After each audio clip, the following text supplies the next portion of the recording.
Olá pessoal, tudo bom? Hoje eu estou aqui com o Fernando Liberato, CSO da Aurum Software. Tudo bem, Fernando? Tudo bem, você, Edu? Tudo ótimo, tudo ótimo. Bom, hoje eu estou animado aqui da gente conversar bastante sobre inovação. A gente sabe que basicamente tem muito a ver com quase tudo que a gente está trazendo aqui no B2B Legal Conference. Mas comentando um pouquinho aqui do porquê a gente está trazendo esse tema com o Fernando, é que ele está totalmente envolvido em trazer inovação para o mercado jurídico, né? Então, muito disso vai ser o nosso tema hoje. E já para a gente ir direto aqui ao conteúdo, eu queria que você contasse um pouco sobre a tua trajetória e sobre a Aurum em si e o papel dela no mercado jurídico aí. Tá bom, vamos lá. A Aurum é uma empresa que surgiu lá atrás, uma empresa já com 26 anos de idade, mas que se reinventou ao longo do tempo. E aí, por isso, talvez hoje a gente traga e seja considerado aí uma referência sobre inovação nesse mercado. Então, para contar um pouquinho de como que eu surgi nisso, eu entrei lá 15 anos atrás. A minha história começou com programação, meu background é técnico, eu entrei para fazer, na época, o nosso primeiro produto para a web. A empresa era pequena e estava num rápido crescimento, num curto espaço de tempo eu virei um dos sócios. E aí, quando eu virei um dos sócios, eu fui abraçando tudo, a empresa foi crescendo muito rápido, eu fui andando entre os departamentos. Em 2008, a gente decidiu expandir para nosso segundo maior mercado, na época o Rio. A divisão do mercado para software jurídico é igual à divisão de advogado no Brasil. O segundo maior mercado para quase tudo, na verdade, é o Rio, primeiro São Paulo, depois o Rio. E aí eu vim para cá, hoje eu ainda vivo no Rio. Eu fundei a filial na época, começamos a explorar o mercado aqui.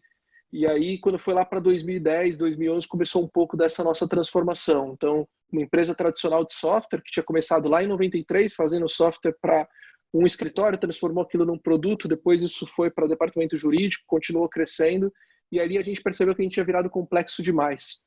E a decisão que a gente teve que tomar naquele momento foi de criar um novo produto, mantendo o produto anterior para o público que era complexo. Ele tem mercado até hoje para um público que é um pouco mais complexo, mas para a gente tornar algo escalável, a gente precisava criar uma nova solução para um mercado novo que estava surgindo. Naquele momento, a alternativa que a gente conseguiu foi a gente abrir uma spin-off, fomos para Florianópolis, 2 dos sócios foram para lá, começaram de novo, do zero, uma startup, criamos de porta fechada durante 2 anos mais ou menos esse produto. Lançamos ele em 2014, em 2015 ele ganhou tração e aí a gente fez uma grande fusão. Nesse momento que a gente fez uma grande fusão, a gente conseguiu perceber que mesmo uma empresa tradicional, que já tinha ali 20 anos de vida, conseguia se reinventar e usar boas práticas de uma startup. E com isso, o insight que veio para a gente só para terminar a história, nesse momento a gente fez a fusão, então a empresa antiga e a empresa nova viraram a mesma empresa, todas viraram Aurum, e a gente teve um choque de cultura, um choque de práticas, um choque de uma série de coisas daquela empresa que tinha nascido como startup. E o insight que veio para a gente por que a gente não leva isso para o nosso mercado? Por que a gente não pega esse mesmo poder de inovação que a gente teve dentro de casa e a gente não ensina para o mercado jurídico, para o mercado de departamento jurídico, para o mercado de escritório, como é que eles podem fazer isso dentro de casa? E disso a gente surgiu o Aurum Summit, que foi o que impulsionou essa nossa jornada no mundo de inovação como um todo.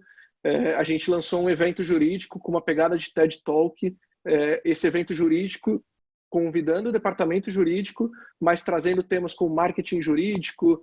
Eu lembro até hoje que no primeiro Aurum Summit de 2015 a gente trouxe o OKR, e aí falando para escritório, para advogado, como é que ele faria uma gestão usando o OKR. Então foi bem legal esse ponto, essa disrupção que aconteceu naquele momento, e de lá para cá a gente vem assistindo o mercado reagir. Então depois disso surgiu a B2L, que é a Associação Brasileira de Law Techs e Legal Techs. Junto com isso surgiu uma infinidade de eventos e a gente continuou nesse sentido, pisando fundo no acelerador. O Aurum Summit veio acontecendo todos esses anos, apesar de já existirem outros eventos também, sempre mudando um pouco de formato, trazendo muita inovação mesmo. E quando chegou em 2019, a gente ganhou tanta atração que a gente foi vendido. Então a gente chegou no nosso processo de exit aqui. Eu hoje não sou mais um dos sócios, comando aqui a área de vendas, tudo que são novos negócios está na minha mão hoje. E resumidamente é essa história que me trouxe até aqui. E quando eu recebi o seu convite, eu fiquei muito animado em poder compartilhar justamente essa inovação toda que eu falo, um pouco mais na prática, para tentar ajudar ainda mais esse nosso público. Hoje o nosso público ele é formado tanto de advogados autônomos, pequenos, médios escritórios e também departamento jurídico, né? A gente traz essa veia de departamento jurídico desde a nossa fundação. Por exemplo, Lojas Americanas é um dos departamentos que a gente atende desde 94. Então a gente vem acompanhando essa transformação que vem acontecendo com o mundo como um todo, né? Que legal. Então, considerando esses anos aí que vocês vêm caminhando e ajudando várias empresas a passar por esse processo de inovação, qual que é a sua visão dessa evolução ao longo dos anos dentro dos departamentos jurídicos em termos de inovação?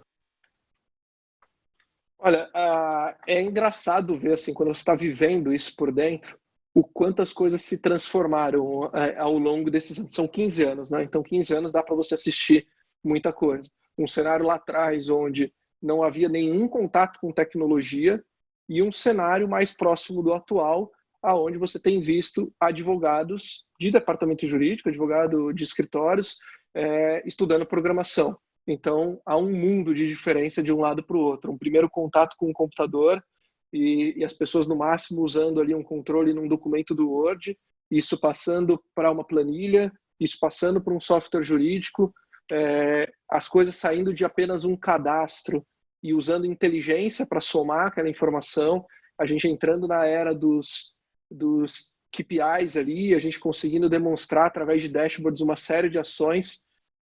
Quando a gente de uns 2 anos, 3 anos para cá, começou um pouco do que eu considero uma gestão preventiva dentro dos departamentos, antes ela era reativa. Então, quando a gente fala de jurídico, a gente está falando basicamente de processos. E quando a gente fala de processo judicial, a gente via as empresas correndo atrás de reagir, ou seja, evitar que o buraco fosse maior, mas a partir do momento que isso já tinha acontecido, e de uns tempos para cá, mais ou menos de 3 anos para cá, a gestão preventiva ganhou muita força. E a gestão preventiva se faz com o uso de tecnologia, com o uso de inteligência. Você passa a olhar por que eu tive determinada situação no passado, então qual é a origem dos meus processos, por onde que eles surgem, o que eu posso fazer para melhorar. Esse é o passo 1 que foi dado lá atrás, e aí existem 1000 formas de você fazer isso, seja só analisando o passado e construindo o futuro. Mas quando eu falo de inovação, eu gosto de ver a transformação que ela não olha para o passado, né? Para mim, inovação é você esquecer o passado e você olhar para o futuro e construir um novo mundo, um novo futuro, um novo hoje, novas práticas. E isso se faz só se você realmente conseguir esquecer o que aconteceu até hoje. Porque a todo momento que você fica se voltando e dizendo, olha, tive tantos processos, ou eu agia dessa forma, o que eu posso fazer, é muito provável que você faça mais do mesmo. Você vai até usar um pouquinho mais de inteligência, etc., mas você não vai mudar o ponteiro totalmente. Você vai continuar, talvez, assim como a gente numa empresa continuava com um crescimento que era bom, um crescimento que é sustentável, ou então uma melhoria, talvez, né, fazendo analogia para o departamento jurídico, ou até pensando no departamento como uma empresa.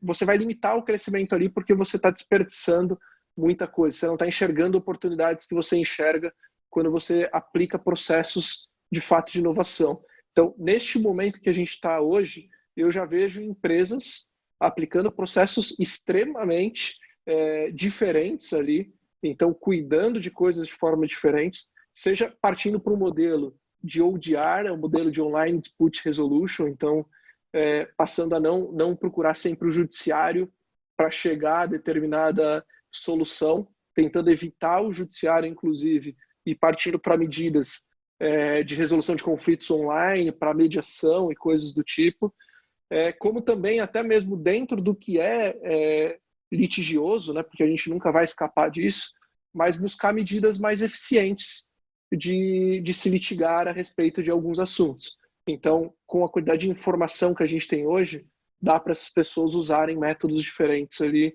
e serem mais eficientes, economizarem dinheiro, entregarem mais para o seu cliente. A gente, nesse momento, vive sem dúvida nenhuma no mundo a era da experiência, né? E aí, por que a gente não traz também uma experiência melhor, mesmo quando eu estou tratando de uma situação que às vezes não seja a melhor situação do mundo? Quando eu estou tratando de alguém insatisfeito, alguém que procurou uma reclamação, alguém que procurou efetivamente o judiciário para resolver um problema, mas por que não entregar uma experiência que surpreenda essa pessoa a ponto dela sair de um detrator e virar, né, um promotor, mesmo num momento de crise? É mais ou menos dessa forma como eu enxergo e como eu tenho visto já algumas empresas caminhando para isso. Isso é o que a gente faz, o que a gente acredita dentro da Aurum e o que a gente incentiva que o mercado faça também, mesmo se tratando de um mercado tradicional como é o mercado jurídico no Brasil. Legal. Falando dessa evolução, né? Poxa, são 15 anos aí que vocês vêm acompanhando de perto e até sendo protagonista, querendo ou não, também ajudar várias empresas com isso, né? Como se você fosse colocar numa linha do tempo alguns marcos, né, de boas práticas que foram surgindo aí ao longo do tempo, o que você consideraria esses pontos de evolução, de inovação? Legal. Eu entendo que assim, até 2008 ali mais ou menos, 2010, talvez se eu fosse esticar, havia uma gestão realmente reativa. Então as pessoas, o que elas faziam, os departamentos jurídicos em si, eles terceirizavam em sua maioria toda a gestão, todo o controle dos processos, e eles ficavam apenas gerenciando tudo que chegava para eles. Então eu tinha um monte de advogado terceirizado dentro dos seus escritórios que ficavam me dizendo o que está acontecendo com os processos, e eu, de certa forma, numa visão extremamente limitada, né, eu era praticamente cego, eu, departamento jurídico, nesse sentido, de acompanhar e só garantir, tá bom, chegou um processo, eu distribuí para esse escritório, ele atuou nesse processo, ele me contou o que está acontecendo. Esse, apesar de ser algo ineficiente para os tempos atuais, para aquela época era o método melhor, e a tecnologia ela vinha simplesmente para garantir comunicação. Basicamente era essa a questão da tecnologia lá em 2008. Ela somava garantindo com que o escritório conseguisse dar a informação para o departamento jurídico. Depois, avançando um pouco, e ali quando a gente chega em 2012, 2014, mais ou menos nessa época, a gente tem uma mudança onde o departamento jurídico fala, puxa, eu quero olhar mais para essa demanda com um carinho melhor. Então, muitos departamentos trouxeram para dentro do departamento de volta a gestão dos processos. Então, não quer dizer que ele ainda não terceirize alguma coisa, mas quer dizer que ele se considera, de fato, responsável por cuidar dessa demanda. Quando ele faz isso, surge um novo horizonte, porque ele precisa fazer gestão de tarefas, ele precisa fazer uma gestão de produtividade desse departamento. Surge uma demanda e aí a gente começou a entregar uma plataforma, de fato, de controle de todas as demandas do departamento jurídico, consolidando num único lugar tudo que chega para ele. Ele era visto, muitas vezes, só como uma área de custo. Ele era visto como uma área que, poxa, o jurídico é quem cuida para a gente tomar mais ou menos processo. Mas quando você cria uma casca maior sobre isso, quando você coloca, por exemplo, uma plataforma de gestão de demandas judiciais que chegam ali, ou de demandas jurídicas, você consolida ali, por exemplo, uma pergunta que chega para um departamento jurídico, e quantas vezes eu vou responder se alguém que foi, de repente, assaltado dentro de uma loja minha, eu devo reembolsar essa pessoa ou não? Quantos incidentes desses acontecem ali dentro? Que política que eu posso tomar para evitar que isso continue acontecendo?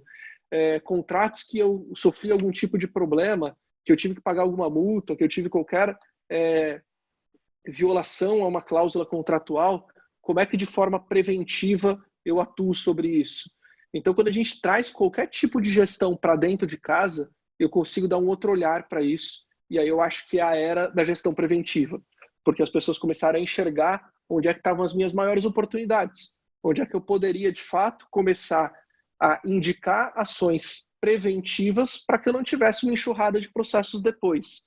Nesse momento, em 2015, surge ainda um novo direito ali, naquela transformação que a gente falou, é um pouco do que sai da necessidade de um jurídico responder de forma extremamente técnica.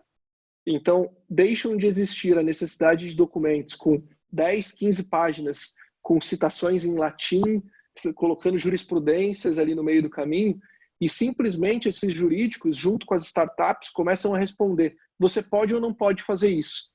Eu gosto de dar o exemplo de, imagina que se eu sou uma empresa que eu vou lançar uma campanha hoje, eu não tenho tempo de aguardar o meu jurídico, avaliar durante meses, estudar teses, qual o possível problema que vai ter se eu lançar aquela campanha ou não. Eu preciso simplesmente falar para ele assim, olha, posso ou não posso e o que vai acontecer se eu lançar.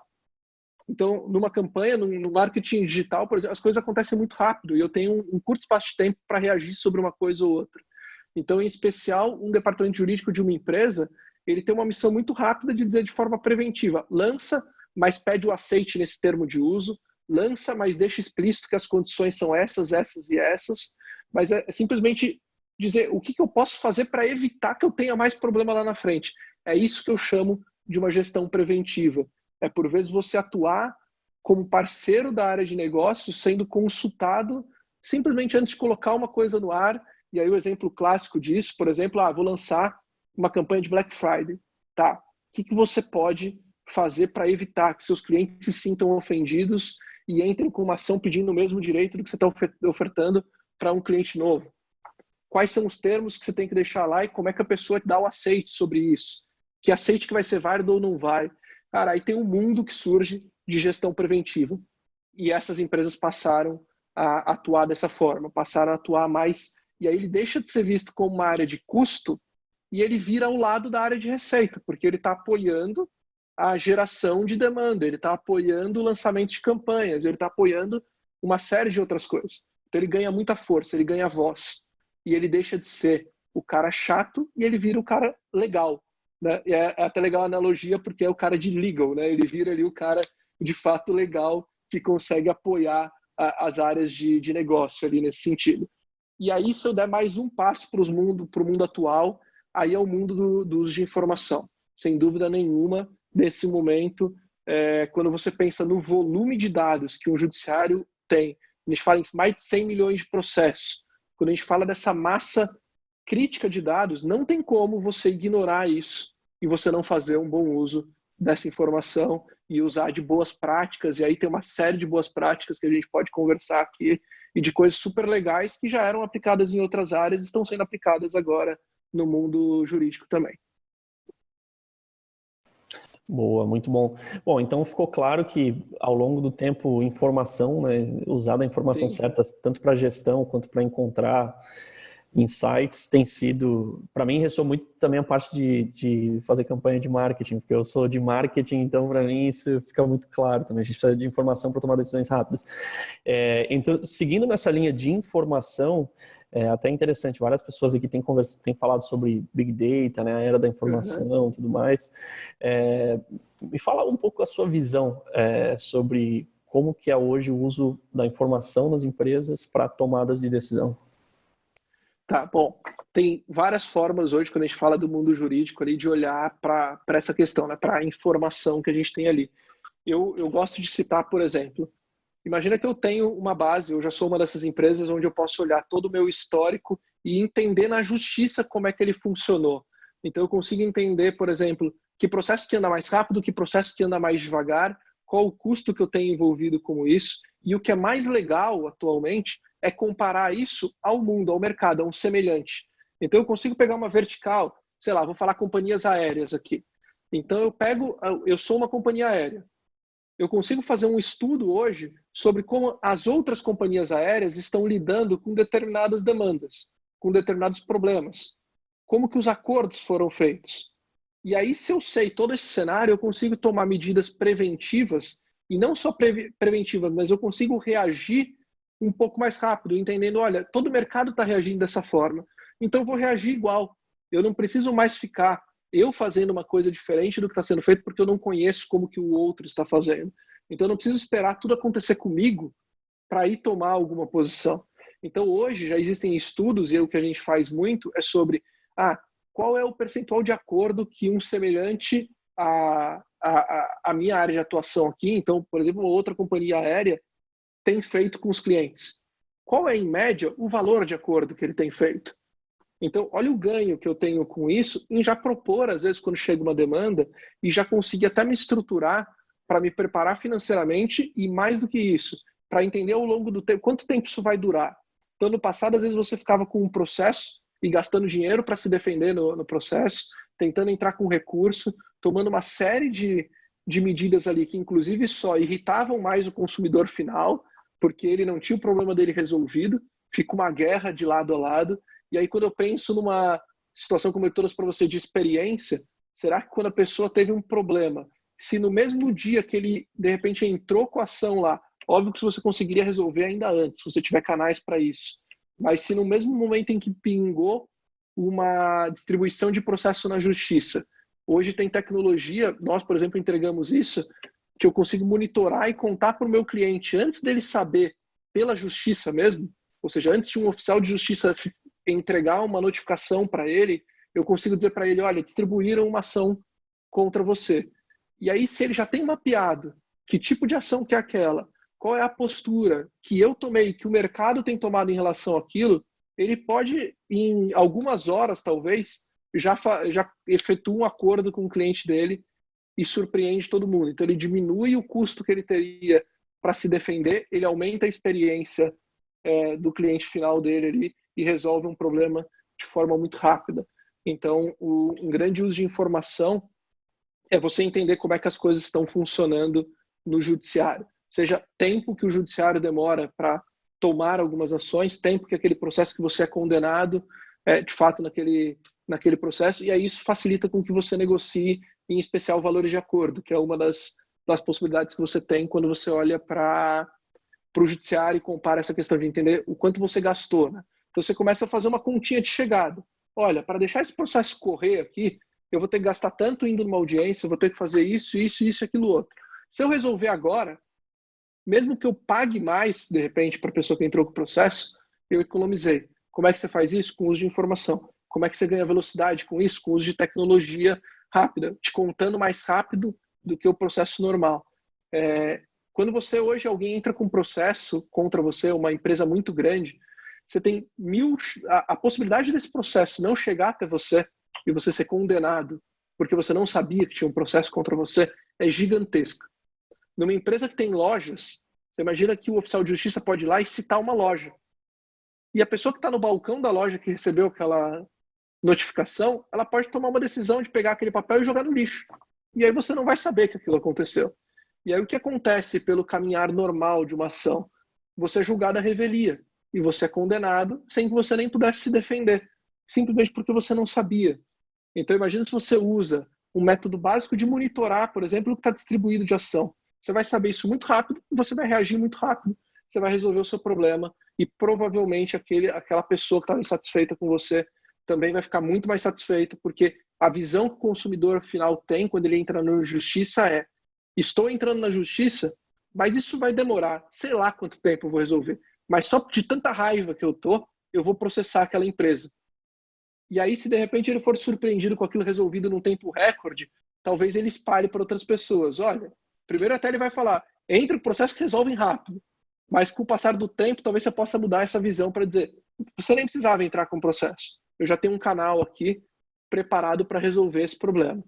Então, tem 1000 formas de se usar a informação. Uma delas é essa que eu citei. Eu acho que a quantidade de informação que a gente tem hoje para análises, e aí se você for pensar em não só em reagir à questão judicial, mas para uma análise mesmo, entender tendências de mercado, o que acontece, o que não acontece. Eu citei, por exemplo, lancei uma campanha de marketing. Quem lançou semelhante? O que aconteceu? Será que deu problema? Não deu? Eu posso ou não posso fazer isso mesmo? Então, é passar a não ser mais teórico, porque normalmente o parecer do advogado ele era teórico, ele procurava uma lei, ele abria ali um livro e entendia que, olha, já aconteceu isso aqui uma vez, mas vamos entender quem é meu concorrente direto. Ele acabou de lançar uma campanha dessa.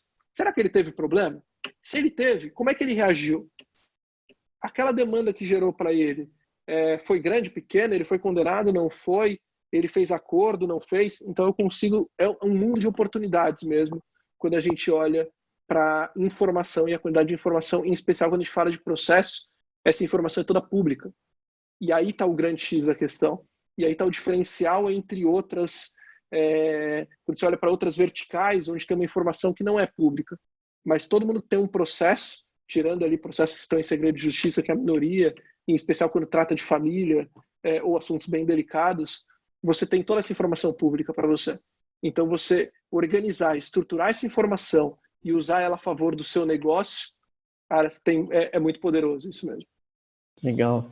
Bom, um assunto que a gente não podia deixar de falar é impactos do coronavírus, né? Então a gente tem percebido e ouvido falar muito, né, que o mundo basicamente dificilmente vai ser o mesmo depois disso que está acontecendo, né? Então, em vários aspectos, e empresas que inovaram até então saem na frente muitas vezes em vários aspectos, né? Então, especificamente quando a gente fala de inovação no jurídico, considerando esse cenário de coronavírus, como que você vê empresas daqui para frente que já tinham começado um processo de inovação lá de trás versus aquelas que estavam ainda mais no tradicional, vamos dizer assim? O que vai acontecer daqui para frente na tua visão?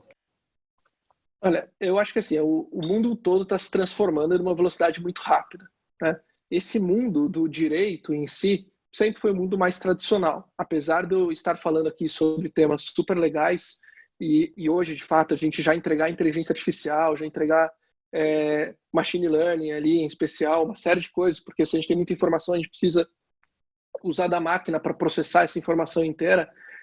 Ainda era um mundo muito tradicional e pegou a muitas cerimônias tradicionais ali. E aí, quem hoje ainda decidia tudo, se reunindo com reuniões formais no método tradicional, sem usar, seja metodologia ágil para tomar alguma decisão, seja termos que são extremamente, hoje foram criados para a área jurídica, como legal design, visual law e etc. O cara está muito atrás, a ponto dele não conseguir, às vezes, pelo método tradicional, reagir à quantidade de demanda que vai surgir e demanda judicial mesmo. Porque a gente vive uma crise sem precedentes. Uma crise que vai gerar um desemprego gigantesco, isso é inquestionável. Uma crise que as pessoas estão usando de medidas provisórias, que a cada minuto uma nova é colocada no mercado. E ao mesmo tempo que ela é colocada, ela é caçada. Então as pessoas usam de algo que hoje vale, daqui a 10 minutos pode não valer. E aí depois, quando tudo isso acabar, como é que eu resolvo tudo isso? Então, dentro da esfera trabalhista, a gente tem uma demanda gigantesca para ser resolvida sobre um tema muito novo, um tema que dificilmente você consegue olhar para livros e chegar a alguma conclusão. Então, quem inovou e quem usa, por exemplo, hoje, legal design para resolver problemas, resolver questões, sai muito na frente, na minha opinião, porque você vai ter um método criativo para resolver um problema que você não está acostumado a tratar. Então, você buscar na literatura talvez não seja o melhor caminho. Você precisa fazer o quê? Usar de métodos criativos para isso. Só que se você não avançou nesse sentido, como é que você chega agora para um monte de advogado que está acostumado a lidar da forma tradicional e diz, olha, você está na sua casa, você não sabe lidar com home office, você não sabe fazer nada disso. Mas já nesse primeiro minuto, você já vai ter que falar através de uma câmera e vamos procurar uma solução para algo que a gente não imagina que iria acontecer e a gente não sabe, o mundo não sabe lidar com isso. Então agora vamos tentar juntar os cacos, porque infelizmente é o que vai acontecer. Várias empresas vão ficar aos cacos e vamos tentar resolver, vamos apoiar esses empreendedores, vamos apoiar os executivos de empresas a se reinventarem também. Só que é muito difícil você fazer tudo isso se você está muito atrasado. O que eu entendo é quem estava um passo na frente provavelmente vai reagir mais rápido. Por quê? Porque nesse momento já está conseguindo provavelmente manter a sua operação em pé, mesmo à distância, e já está procurando iniciativas e formas de se reinventar ali, de sobreviver, muito mais de crescer depois que isso passar.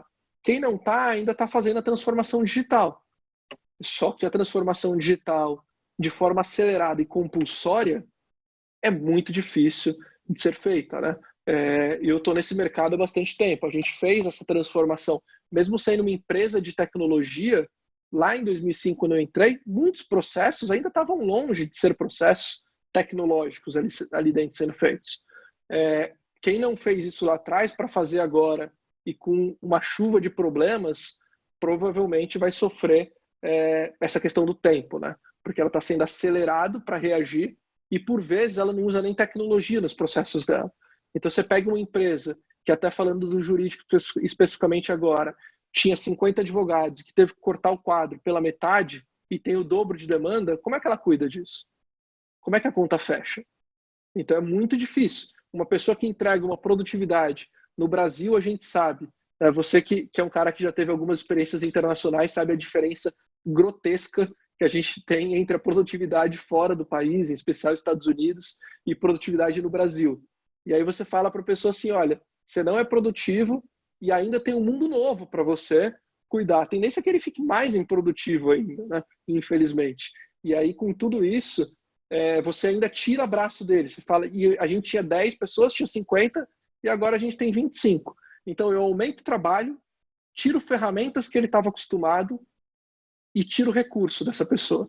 O desafio é gigantesco, né? Se tem algo que essa pessoa pode fazer nesse momento há uma infinidade de conteúdos disponíveis de forma gratuita, como esse que a gente está fazendo agora aqui, e outros milhares. Aproveite disso. O mundo inteiro está jogando conteúdo à vontade no mercado. São certificações, webinars, lives, tem muito conteúdo. Então a hora agora foca nisso. Se a gente tem algum tempo disponível nesse momento, o tempo ele tem que ser em me educar, em conseguir avançar e recuperar esse tempo perdido. Para quando tudo isso voltar, você está efetivamente preparado para ser mais produtivo, para resolver, se resolvia 10, resolver 20, 30, 40 e aliado à tecnologia, porque não tem como, nos tempos atuais, você dizer eu vou ser mais eficiente e eu não vou usar de tecnologia. É impossível. Não tem a menor chance de você sobreviver se você quiser ficar correndo, né, na contramão do mundo inteiro. Boa. Transformação digital é o que a gente tem falado aqui, né? Transformação digital não tem mais volta, né? Agora ou vai ou vai.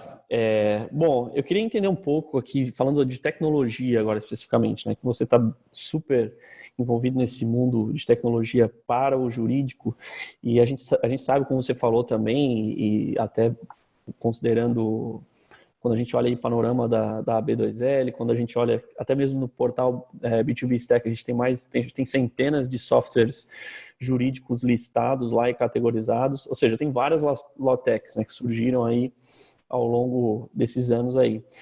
E o que a gente vê normalmente é quando surgem muitas ferramentas numa categoria, como jurídico, eventualmente pode ter alguma consolidação, né? Algumas aquisições, até como foi o caso de vocês, né? Qual que é a tua visão disso para o futuro? Acho que é bem natural. Aconteceu em todos os mercados. Quando estourou a onda das fintechs ali, o mercado jurídico, o mercado de low-techs ali surgiu e entendia que o mercado era o próximo a estourar e esse momento chegou. Esse momento aconteceu.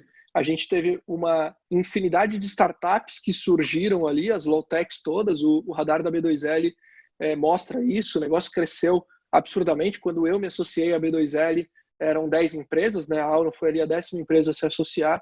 Hoje eu já perdi as contas, tem mais de 500. Quem quiser conhecer lá depois o radar da B2L vai ver uma infinidade de ferramentas de empresas ali que entregando uma série de soluções. Mas isso vai muito com o momento do mercado. Com o momento ali, todo mundo estava muito motivado, colocando muita energia nisso, e surgem empresas que não obrigatoriamente resolvem uma grande dor, resolvem um pedaço de uma dor, isso é muito natural. E aí vem os grandes players e vão fazendo uma consolidação disso. O que hoje a gente vive é exatamente quando a Auron foi adquirida, ela foi adquirida pela Vela, que é um braço da Constellation, e a proposta da Vela é consolidar a vertical de legal. Então, mais do que só uma opinião, é uma certeza que eu tenho, porque eu estou vivendo isso aqui dentro. A gente anunciou na semana passada, por exemplo, a aquisição, a Vela comprou a Courrier, uma grande low-tech, uma low-tech super tradicional, mais ou menos do porte da Auron, foi adquirida agora como uma segunda low-tech já nesse caminho de consolidação.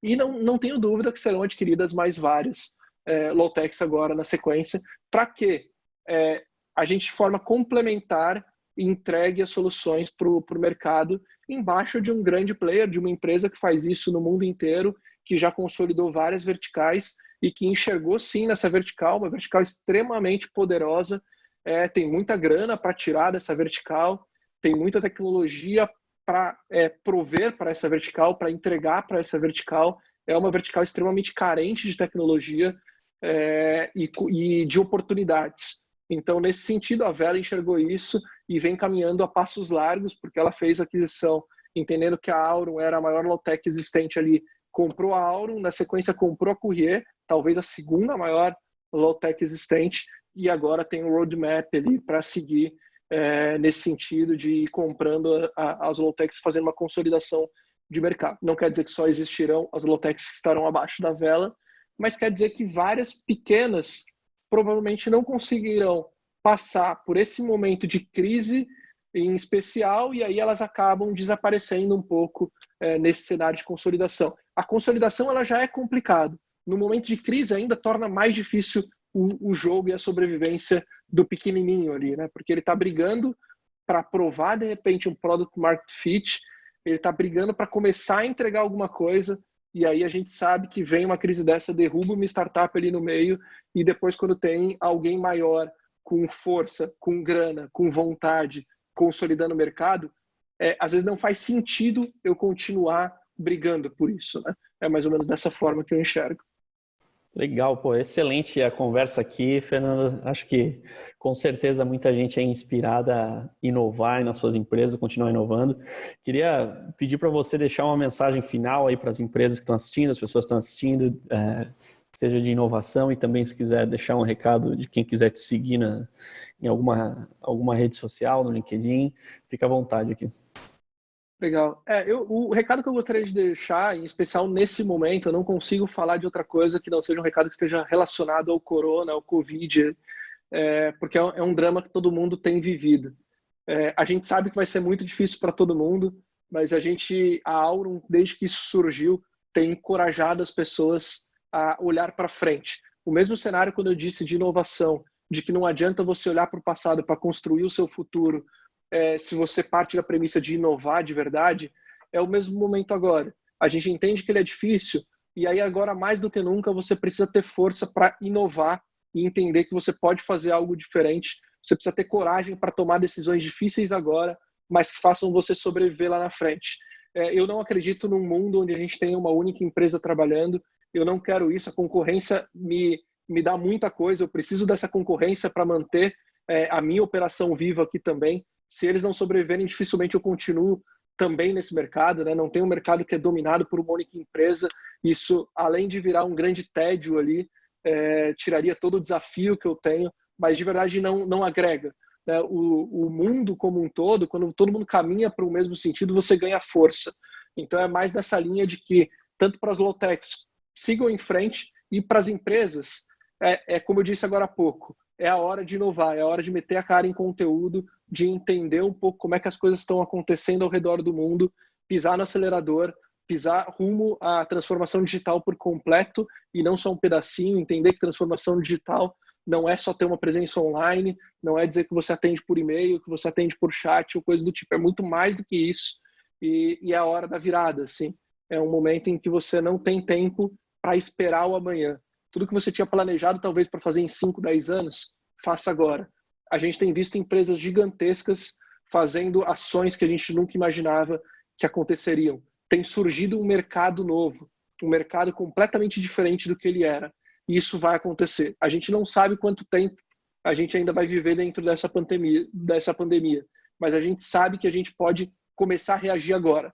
A gente não precisa esperar. Eu sei que tem casos mais desafiadores. Eu vejo, às vezes, o setor de turismo, um setor que é muito complicado de reagir quanto a isso. De repente, restaurantes, quando você está totalmente fechado, como é que eu reajo? Mas tem jeito de se reinventar. Eu tenho visto vários restaurantes, por exemplo, trabalhando com delivery, criando formas novas de entregar para o seu cliente final. Cara, é a hora de pensar diferente. É a hora de realmente pegar a essência da palavra inovar e não só o glamour dela, porque ela tem muito glamour. Esquece o glamour dela, deixa ele um pouco de lado agora. Já foi legal contar para todo mundo que você era inovador, mas estuda um pouquinho sobre inovação como um todo e inove.